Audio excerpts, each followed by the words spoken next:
Teenage Mutant Ninja Turtles 2, the arcade game, was released by Konami under the Ultra brand in 1990 and is a port of the massively popular 1989 Ninja Turtles arcade game.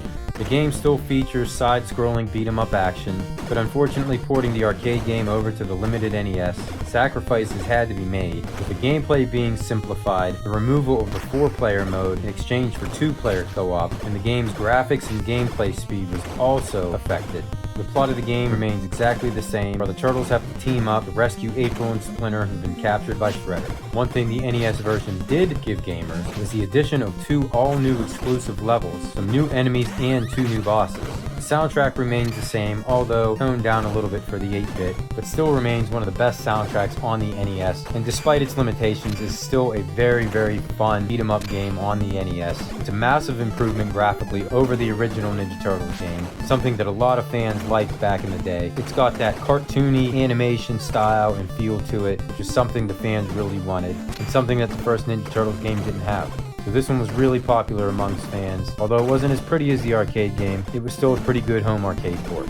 Teenage Mutant Ninja Turtles 3, The Manhattan Project, is a direct sequel and was released in 1991, still follows the same beat-em-up fashion. This time the Turtles were on vacation in Florida. It was interrupted by Shredder, who kidnaps April and turns Manhattan into a floating island, forcing the Turtles to travel up north to save their friend and the city. The game features 2-player co-op, unique special attacks for each turtle, something not seen in the Turtles games before, a new attack which allows you to flip the enemy over your head, and kind of a risk-reward system where the special move, while doing massive damage to the enemy, also costs you a bar of health. But the graphics and gameplay was cleaned up big time compared to Turtles 2. There's a ton more levels, tons of new enemies and foot soldiers, and a large variety of notable enemies that are used as stage bosses.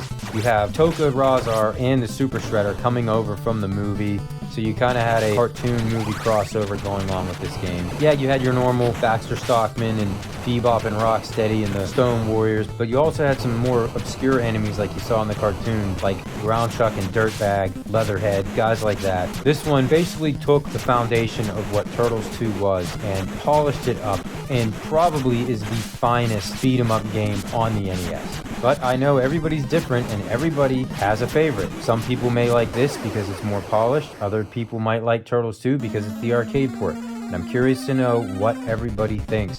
What is your favorite Turtles beat-em-up game on the NES? Is it Turtles 2, the arcade game, or is it Turtles 3, the Manhattan Project? Leave a comment and let me know down below.